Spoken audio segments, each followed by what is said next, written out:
aujourd'hui je vous fais une petite vidéo sur, par rapport au Blib. Parce que je dois voter absolument là pour les 5 avant le 5. Voilà, avant le 5 mars. On est le 1er mars. Je voulais attendre un maximum pour pouvoir avoir lu les 26, parce que du coup il y a eu un changement, il y en a 26. Donc je voulais attendre pour avoir le temps de lire les 26, mais là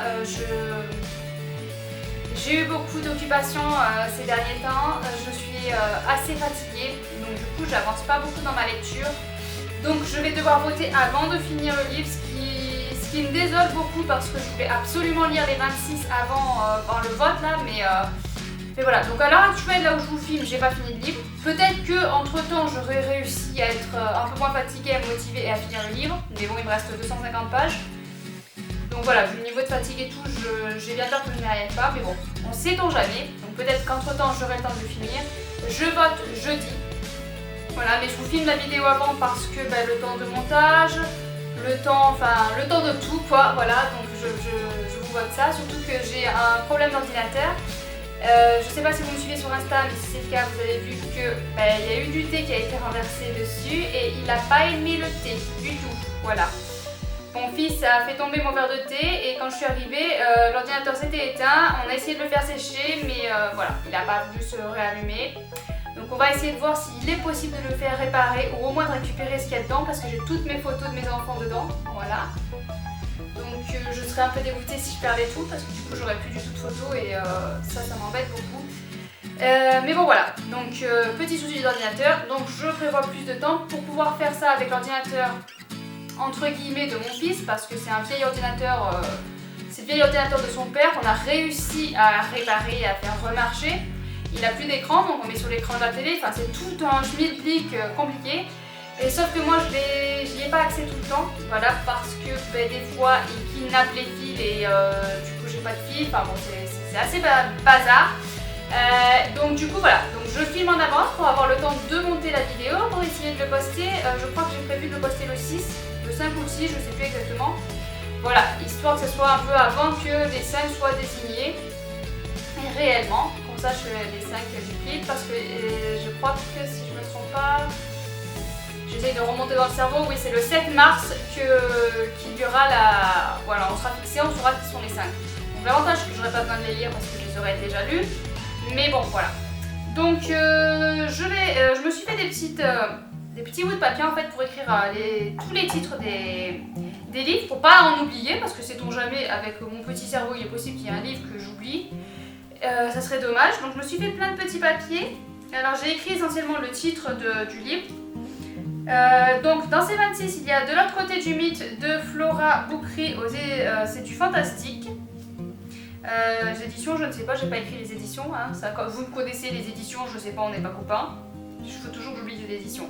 Donc il y a Rose éternelle de Ophélie Duchemin, c'est en fantasy. Donc c'est celui-là que je n'ai pas fini. Voilà, j'ai mon avis dessus parce que en fait, mais j'ai peur aussi que ce soit par rapport au fait que je sois fatiguée, c'est que je le trouve trop long. J'ai des passages que je trouve trop longs, donc du coup celui-là je sais que je le mettrai pas dans les 5. Maintenant, je l'aurais lu à un autre moment, peut-être que ça aurait beaucoup mieux passé, peut-être que je l'aurais trouvé moins long. Voilà, le fait que je sois fatiguée, le fait que j'ai du mal à lire parce que je suis fatiguée, peut-être que ça joue en sa défaveur, mais malheureusement, voilà, on lit les livres suivant notre... on peut pas gérer quand c'est qu'on lit le livre quoi. Je sais pas comment vous expliquer ça mais voilà, notre humeur et notre état d'esprit fait des fois que les livres malheureusement sont moins bien vus. Rouge de Pascaline Nolo, c'est du fantasy. Il y a Steam Sailor de E.S. Green, c'est du fantasy.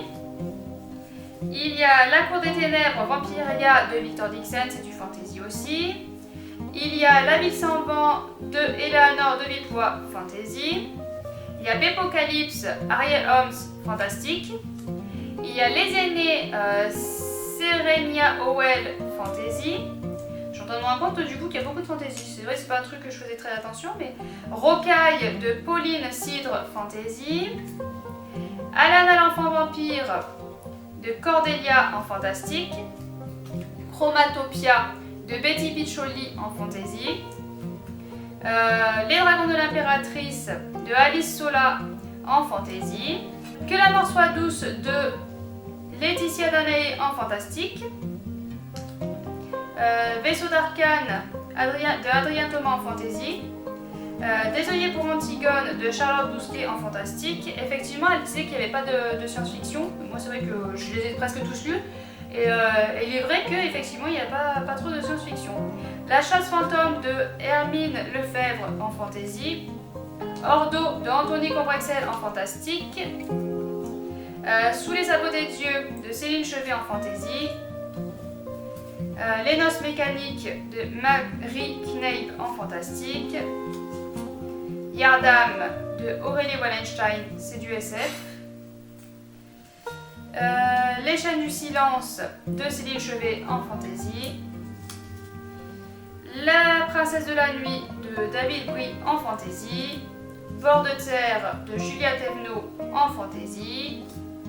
Le chant de cavalière de Jeanne-Marie Corrèze en fantasy. Et les tribulations d'Esther Parmentier de Maëlle Dessat en fantasy. Et il y a encore Carne de Julia Richard en fantastique. Donc effectivement, j'avais pas fait attention, c'est vrai que science-fiction, à part Yardam, il y a encore, voilà quoi. Sinon c'est pas folichon, hein. Donc il y a beaucoup de fantasy. Donc voilà, donc j'ai fait tous mes petits papiers, il y a tous les titres et maintenant il va falloir se décider. Parce que je dois vous avouer que je filme, je me suis toujours pas décidée de qui seront les 5. Donc je vais vous montrer déjà ceux que je supprime d'entrée, ceux que je suis sûre et certaine de pas mettre dans les 5. Il y a Les Tribulations d'Esther Parmentier, parce que c'est un livre où c'est censé être avec de l'humour. Voilà, et l'humour, je l'ai pas trouvé. Et je trouvais pas assez approfondi sur les personnages, parce que moi il y a plein de personnages qui gravitent autour du personnage principal et j'ai trouvé pas assez travaillé, on n'en savait pas assez, donc du coup voilà. Donc c'était pas une mauvaise lecture, c'était une bonne lecture, mais voilà, pas plus. Je vais enlever aussi Le Chant des Cavalières. Le Chant des Cavalières qui a été très compliqué, voilà, je vais pas vous faire des résumés à chaque fois, hein, parce que vous avez eu normalement les points lecture, ou alors vous n'allez pas tarder à les avoir. Le Chant des Cavalières, normalement vous avez eu mon point lecture. Il y a eu un passage dans le livre qui m'a complètement bloqué. Déjà j'avais du mal à le lire, donc ce passage là m'a complètement bloqué. J'ai fini par le lire en diagonale, donc voilà. Donc celui-là je sais que je le mettrai pas. Et il y en a un autre que je suis sûre et certaine de ne pas mettre, où c'est que je l'ai posé, c'est Carne. Alors Carne, moi au départ je l'avais mis, moi, non peut-être pas, enfin je sais plus si je l'avais sélectionné, mais en tout cas il m'intriguait et j'étais intéressante de le lire. Par rapport à son sujet, très intéressant, mais voilà, il y a eu une relation père-fille qui m'a complètement bloquée, quoi. Voilà, c'est vraiment le truc qui stupide, hein, mais c'est vraiment, ça m'a bloqué totalement sur ce livre-là. Donc voilà, donc j'en ai supprimé 3 sur 26, donc ça veut dire qu'il en reste 23. Il y a aussi Les Chaînes du silence, qui n'a pas été non plus une mauvaise lecture, mais où il se passe pas grand-chose. Il y a des moments où je me suis un peu ennuyée, et puis je sais pas. Et puis la fin, surtout la fin où voilà, j'avais tout un tas de questions et à la fin j'ai pas eu des réponses à mes questions et ça m'a beaucoup frustrée. Donc du coup voilà, je le mets pas non plus.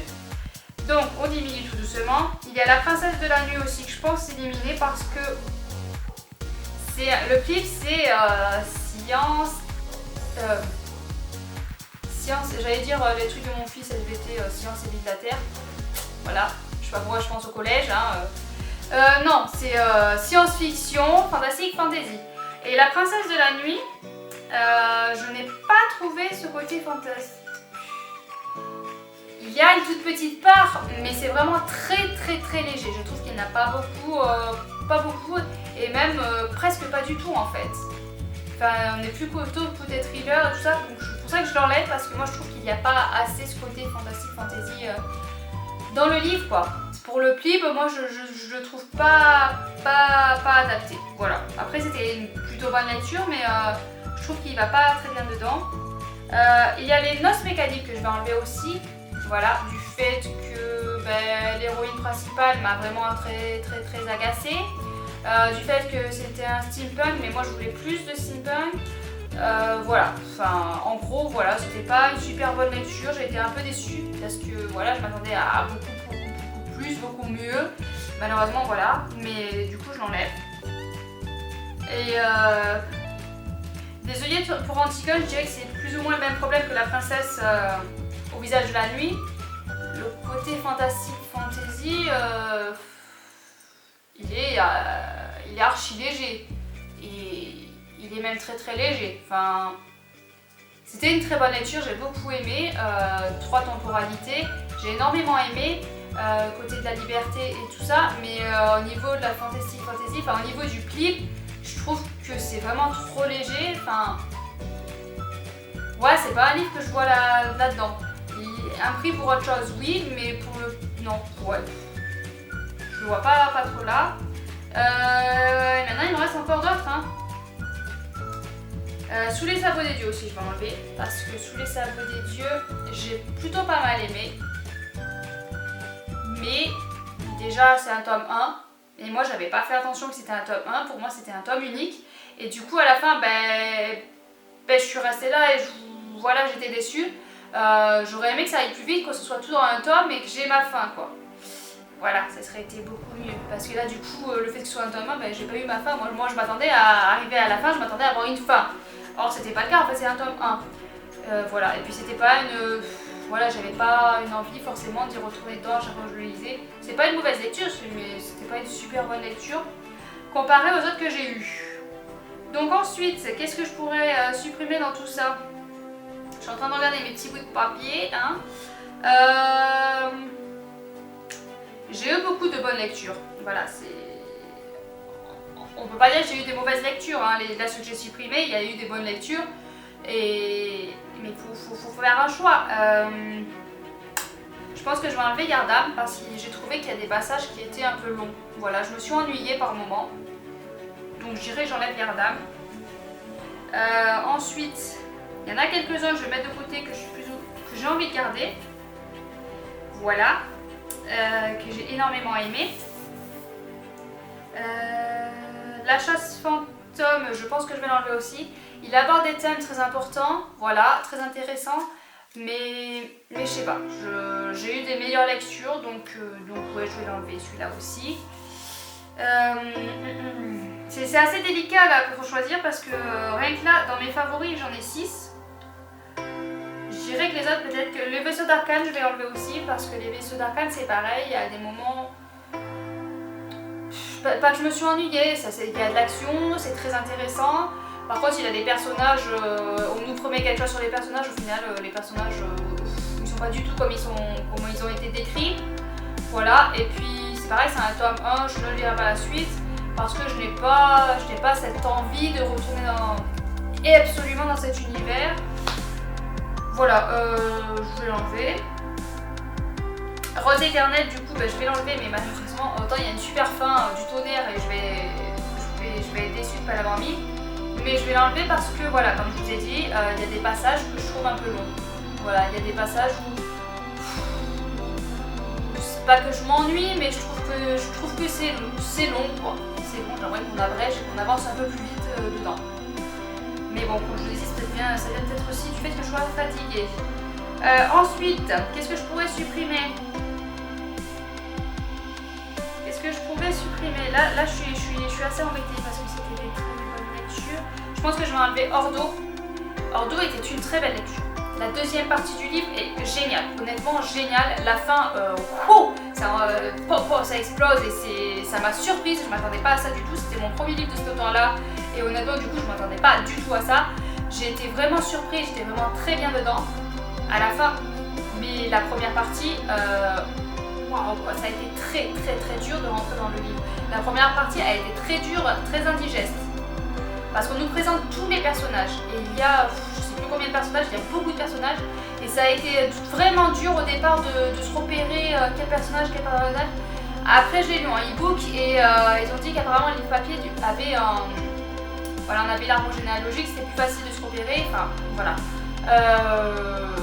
Enfin bon voilà, j'ai eu un départ assez dur donc je le supprime. Mais honnêtement la fin elle vaut le détour. Hein. Voilà. Et voilà. Il m'en reste 6, 7, 8, 9, 10, 11, 12, 13. On peut pas faire les 5, les 13 finalistes au lieu des 5 non mais là c'est compliqué. Je dirais bord de terre. pareil que Ordo, j'ai eu du mal à rentrer dans le livre. Après c'était une très très bonne lecture, mais c'est vrai que les 10 premières pages ont été dures de rentrer dans le bain. Voilà, je vais le supprimer pour ça, mais sinon c'est une très bonne lecture et un très bon univers bien construit. Mais quand je vois mes chouchous qui restent là, il faut que j'en supprime. Je vais enlever de l'autre côté du mythe, mais j'ai énormément aimé de l'autre côté du mythe. Je l'ai lu assez vite, je crois que j'ai lu en 2-3 jours, 2 jours. Il est petit, hein, mais je l'ai dévoré, j'ai énormément aimé. Mais quand je réfléchis par rapport aux autres livres que j'ai lus, les autres je les ai préférés. Donc je vais enlever de l'autre côté du mythe. Je vais enlever les dragons de l'impératrice, je pense. Pareil, les dragons de l'impératrice, j'ai beaucoup aimé. C'était une très bonne histoire, il y a de l'action, il y a des sentiments, il y a tout un côté psychologique, je trouve. Mais il y a des lectures que j'ai préférées par rapport à celui-là, donc je vais le supprimer. Je vais enlever Chromatopia aussi parce que Chromatopia, très bonne lecture aussi, très bon souvenir, mais on va dire que ça sort pas de l'ordinaire. Voilà, c'est pas un livre qui... disons qu'il est construit comme d'autres livres de fantasy. Voilà, mais c'était une très bonne lecture aussi, vraiment, c'est compliqué là. Je vais enlever aussi Que la mort soit douce. Pareil, c'était une très bonne lecture, je vais sûrement lire le tome 2. Mais par rapport aux autres qui restent, voilà quoi, voilà. Ensuite, il reste Bépocalypse, où j'avoue que les thèmes abordés sont très intéressants, plutôt pas mal. Mais je dirais qu'il y a trop de... Il y a un concentré de plusieurs monstres différents, on va dire. Et on n'approfondit pas assez à chaque fois. Moi j'aurais voulu qu'on voie un peu plus longtemps certaines personnes, certains domaines, certains monstres. Enfin, voilà, donc je tirerai celui-là. Non, il m'en reste 7. Il m'en reste 7. Il y a 5 places. Donc il faut que j'en élimine encore 2. Les calculs sont bons, hein? Alors il y a Alana et l'enfant vampire, je pense que je vais peut-être enlever. Parce que lui je le laisse vraiment pour... c'est pas tant son histoire qui m'a plu dans Alana et l'enfant vampire, c'est vraiment les thèmes qu'il aborde. Honnêtement, il aborde des super... Les thèmes sont très importants et à faire lire aux enfants, honnêtement. Mais l'histoire est somme toute très simple. Donc je vais enlever celui-là. Et il m'en reste 6. Donc, Steam Sailor, j'ai adoré. Vraiment, j'ai énormément aimé. J'étais vraiment prise dans l'histoire dès les premières lignes. Hein, il y en a qui ont dit qu'ils ont mis un temps. Moi, j'ai aimé de suite. J'adore le personnage de Prudence. J'adore tous les pirates qui gravitent autour. C'est vraiment, j'étais passionnée dans cette histoire-là. J'ai vraiment énormément aimé. Donc celui-là, Steam Sailor, je le garde sûr et certain. Rouge, honnêtement, il m'a fait vivre des émotions, mais de folie quoi. Ils avaient dit que c'était une histoire noire, sombre. Oui, c'est très noir, très sombre. J'étais très angoissée quand j'ai lu ce livre. Et vraiment, j'étais vraiment dedans, vraiment dans l'ambiance. Ouais, celui-là, je le garde. Après, il y a... Je suis embêtée là. Les aînés, j'ai énormément aimé, à part la fin. Enfin, la fin, je l'ai aimée, elle était très intéressante, mais elle a été très... comment dire, je l'ai trouvée longue par moment. Voilà, c'est très intéressant à lire, la troisième partie, mais par moment, c'était long, quoi. C'était long. La Cour des Ténèbres de Vampiria de Victor Dixon, c'est du Victor Dixon, quoi. Ça se lit d'une facilité, il te met dans l'ambiance dès le début. Enfin, moi, j'ai énormément aimé, mais je me dis, à la limite, à supprimer, ce serait peut-être lui, parce que Victor Dixon, il n'a pas besoin d'être dans les 5 premiers, parce que lui, il a de la visibilité partout. Si on calcule comme ça, hein, vraiment, hein, là, je vais essayer d'aller loin pour essayer de garder un peu tous mes chouchous. Bon, alors me revoilà pour filmer la fin de la vidéo, parce qu'en faisant le montage, je me suis aperçue que l'appareil photo m'avait coupé le bec. Il ne devait pas être d'accord avec mon vote, sûrement. Donc je crois que, si je vous rappelle bien, j'en étais à Victor Dixon, la Cour des Ténèbres. Du coup, celui-là, je l'ai enlevé de la sélection, voilà, parce que, voilà, j'ai fait mon schmilblick par rapport au fait que Dixon est assez connu, assez populaire et qu'il n'a pas besoin de pub, entre guillemets, et qu'il y a les autres lectures qui sont peut-être un peu au-dessus, et encore que, enfin bon, ouais. C'était assez compliqué de choisir, je l'ai malheureusement laisser partir voilà, avec les non sélectionnés. Qui sait, peut-être qu'il fera partie des 5 sélectionnés grâce aux autres personnes. Donc du coup, j'ai gardé Steam Sailor, les aînés, Rouge, la ville sans vent et Rocaille. Bon, je vais voter avec le portable hein, parce que l'accès à l'ordinateur devient compliqué. Voilà, comme je vous ai expliqué, je n'en ai plus. Et mon fils me ramène pas les câbles. Il les a kidnappés. Donc nous allons voter, comme j'ai dit, pour la ville sans vent, les aînés. Alors ensuite le prochain, Rocaille, Rouge et Steam Sailor. 1, 2, 3, 4, 5. Nous sommes bons. Envoyé. Vote des 5 finalistes du PLIB 2021. Félicitations. Tu as réussi tes examens. Résultat le 7 mars. Voilà, c'est fait.